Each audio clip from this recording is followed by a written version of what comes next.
Hi, this is Sally Morgan, physical therapist, craniosacral therapist, and Tellington T-Touch practitioner for animals and people. This is Tristan, he's a Corgi, and we're here for an episode of Conversations with a Corgi. And it is raining and 34 here, and I'm so glad it's not snowing, I can't even tell you. And sadly, I checked all the movie listings in the area, and none of the ones I want to see are anywhere around here. So that's a bit of a drag when you have a perfect movie-going day. But the mall will be crowded with the people going to see Mary Poppins and Aquaman. So today we're going to continue our talk about dog diarrhea. I've had lots of clients and friends calling me lately with problems with this, which always happens around the holidays. And we did one episode about this quite a while ago where we looked at the causes, which can be a change in food, parvo, which is usually accompanied with vomiting and diarrhea, other bacterial infections, changes in your food like a new bag or just changing food, changes in stress level for your dog can trigger diarrhea. There's a whole host of causes that you can look at on that other episode. But the big thing is, what do we do about it? So I don't want to make these too long, so I'm going to just focus on one thing at a time. So the first thing you're going to want to do is go to my sister's website and buy some of this RX clay. And her website's drjudymorgan.com. And while you're there, shop up some RX Biotic.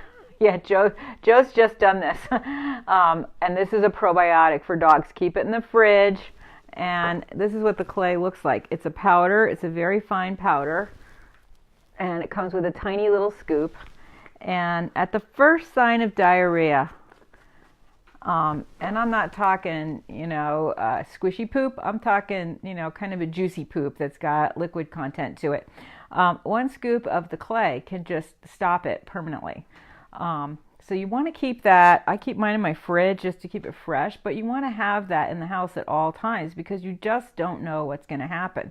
Now, if your dog has got something really bad going on with bloody diarrhea, I'm not so sure I'd give the clay right away, because there could be some massive intestinal issue that you need to get ASAP to the vet for. And before you start trying to clog that up, your dog may be really needing to get stuff out.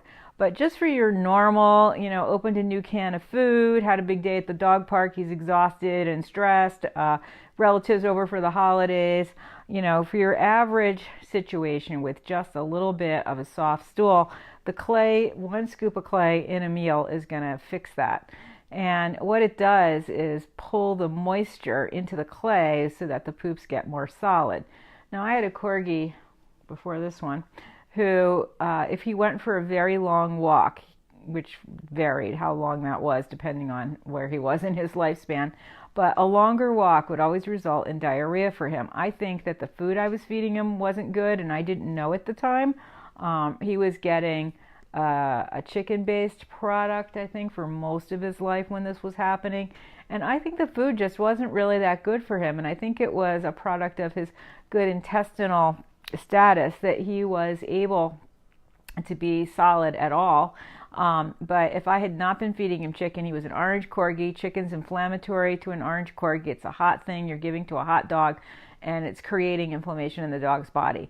So many regrets about feeding all my Corgis chicken until this kid came along and he's got ducks and turkeys. But I think that is why Comet was having diarrhea, in which case the clay was really important.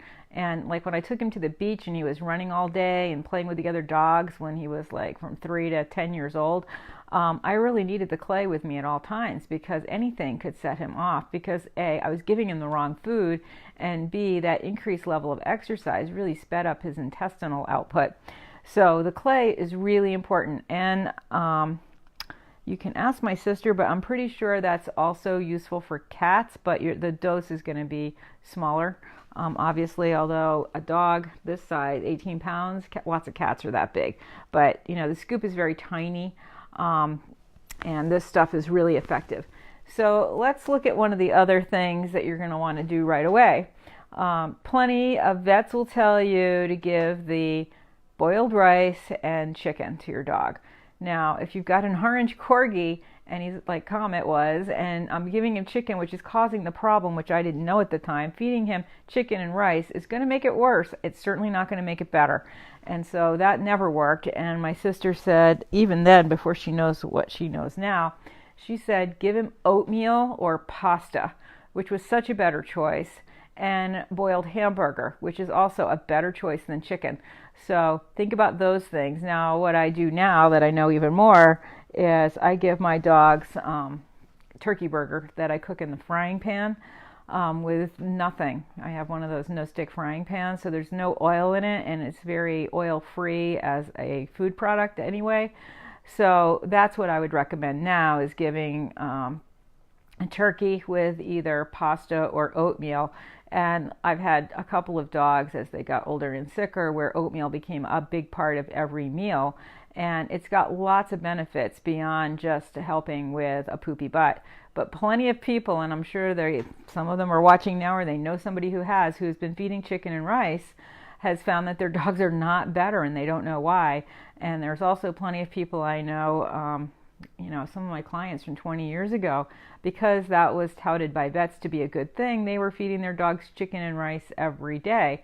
Luckily, none of those clients had orange corgis. They had, black dogs and white dogs where chicken wasn't such a bad thing.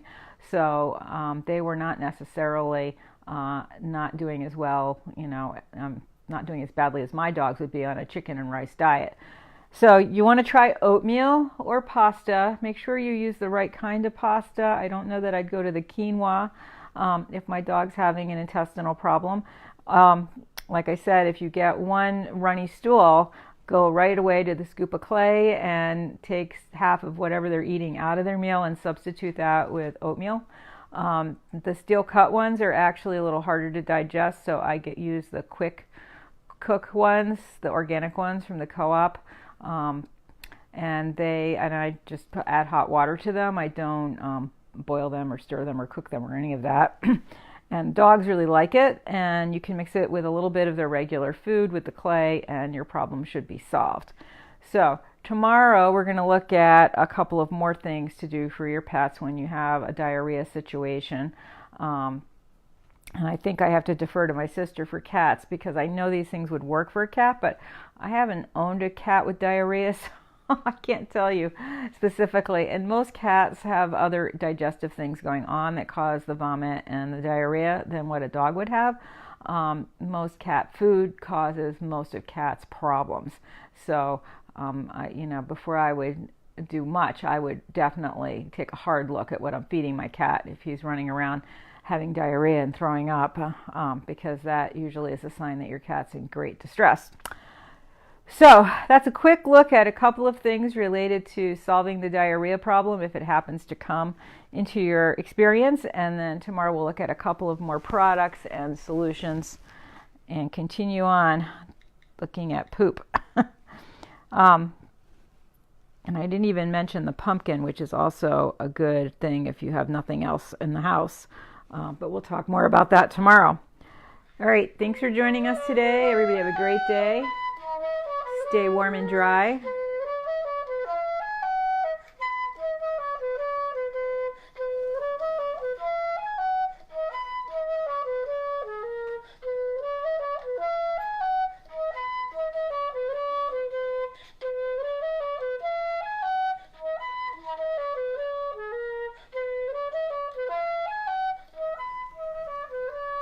And we'll see you tomorrow. Everybody have a great day.